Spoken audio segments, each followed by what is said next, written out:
Hi guys! It's me again, Mrs. B! Mag-breakfast muna tayo dito sa City Light Hotel. Dahil nga maaga kaming nakarating dito sa Baguio, nag-decide kaming mag-book ng breakfast dito sa City Light Hotel. Siyempre, dahil breakfast, buffet dapat. Ito kami ngayon sa penthouse. Book kami ng breakfast. Gutom na siya. Breakfast na. Good morning. Breakfast buffet in Baguio. Ayan, sa CTS ang una na naman sa soup.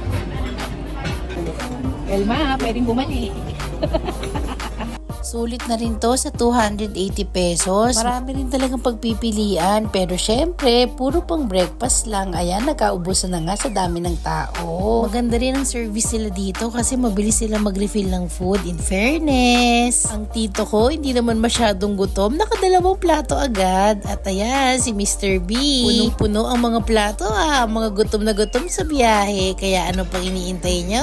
Tara, let's eat! Ang sarap nga nitong fried rice nila.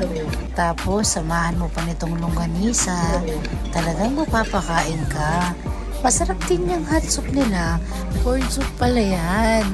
At ang pinakamasarap dito, talagang sobrang sulit, yung orange juice. Ilang refill ata ako niyan. Inabot na nga kami ng ulan after namin kumain. Buti na lang, nandito na kami kung saan kami tumuloy sa Baguio.